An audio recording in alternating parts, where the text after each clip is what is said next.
This time, I'd like to explore a question that many people have in the book of Genesis. That is, who was Cain's wife? Cain and Abel were the first children of Adam and Eve, each with their lifestyle. Due to certain circumstances, Cain came to hate Abel.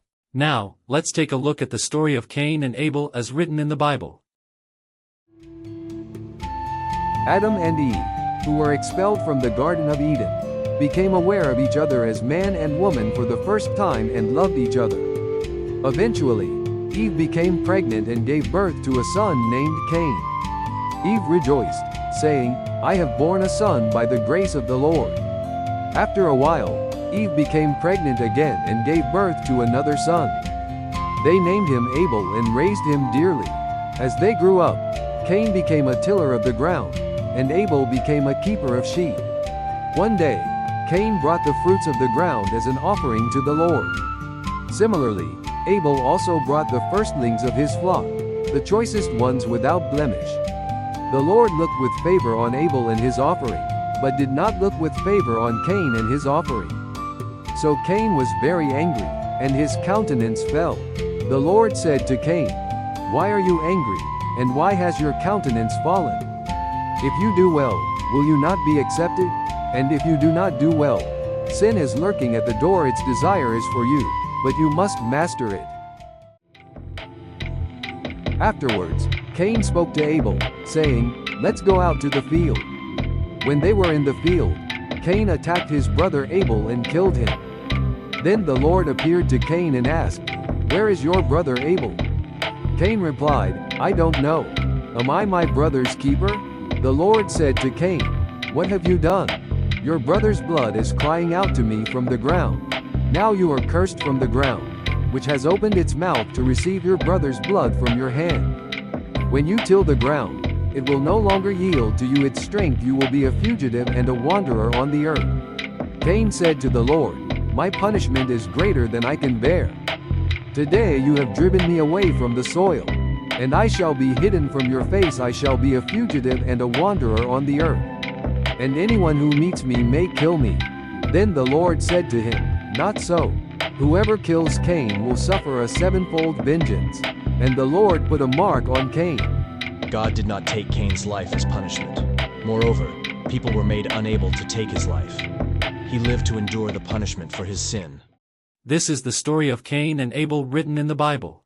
Although Cain killed his brother, he was allowed to live. However, he would never be able to obtain crops from the ground by his own labor for the rest of his life. He would have to receive them from someone else. Cain lived to the east of Eden and took a wife. She gave birth to a son, whom he named Enoch. Cain built a town and named it Enoch after his son. From Enoch came a man named Lamech, who was the fifth generation. Lamech had two wives. One was named Adah, and the other was named Zillah. Lamech also committed murder. He said to his wives, Adah and Zillah, "Hear my voice. You wives of Lamech, listen to what I say. I have killed a man for wounding me, a young man for striking me. If Cain's revenge is sevenfold, then Lamech's is 77-fold. Now, after becoming a wanderer on the earth, how did Cain find a wife? While the name of Cain's wife is not written, his children are also married. The wives of Lamech, Adah and Zillah, also appeared from somewhere. So, let's consider where Cain's wife might have come from by obtaining some testimony from the Bible. Firstly were Adam and Eve's two sons, Cain and Abel, and later Seth, the only children they had. At that time, it is recorded that human lifespans exceeded 900 years. Seth was born when Adam was 130 years old. The Bible then states that Adam lived for 800 years after that and had sons and daughters. If we assume a pregnancy period similar to today's, about 10 months, it would mean that one child was born approximately every 10 months, resulting in hundreds of children born by the time of death. In modern times, the legal age for marriage varies by country, but it's typically set at 16 or older for women. However, Girls usually start menstruating around the age of 12, indicating their ability to conceive. During Adam's time, there were no such laws. And it is believed that people married and had children from a very young age.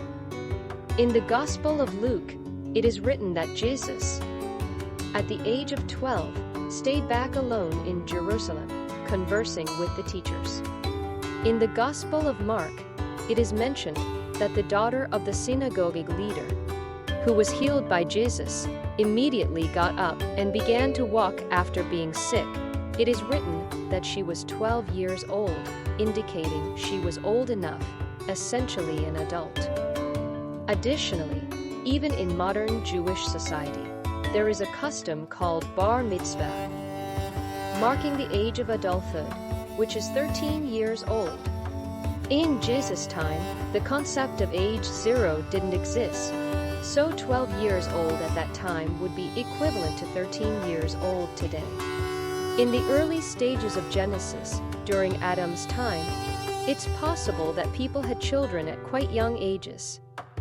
In modern times, the average age for marriage is around 18 years old. However, there are countries like Uruguay where it seems possible for males to marry at 14 and females at 12.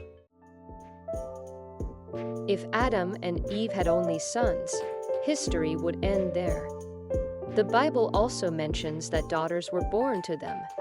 To ensure descendants, marriage between siblings was likely the only option considered. Of course, in modern times, incest is prohibited in every country, primarily to avoid the risk of diseases or birth defects in newborns. In fact, even in the Bible, incest is prohibited in Leviticus and Deuteronomy.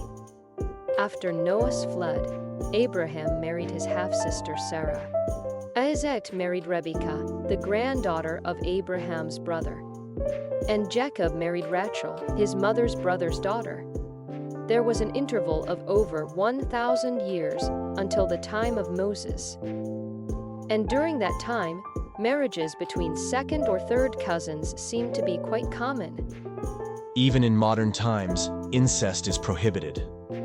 However, if a child is born from such a relationship, it becomes a very complicated legal matter with many disadvantages for both the parents and the child. In the Bible, it is stated that Adam fathered Seth at the age of 130 and lived for 800 years thereafter, during which he had sons and daughters who resembled him. Additionally, it is mentioned that Cain built a town, indicating that there were already several people gathered around Cain. It is believed that the concept of marrying at the ages of 20 or 30, as in modern times, did not exist in the era of Genesis. Assuming that Cain was around 20 years old when he killed Abel and became a wanderer, a considerable amount of time must have passed. Moreover, when he himself stated, "Whoever finds me will kill me," and only the names of Cain and Abel had appeared in the Bible, it suggests the presence of a third party already.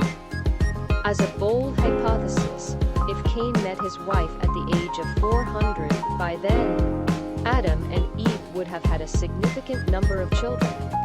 Even assuming the age of 12 as the youngest age to bear children, Adam and Eve would have had grandchildren, great-grandchildren, and so on.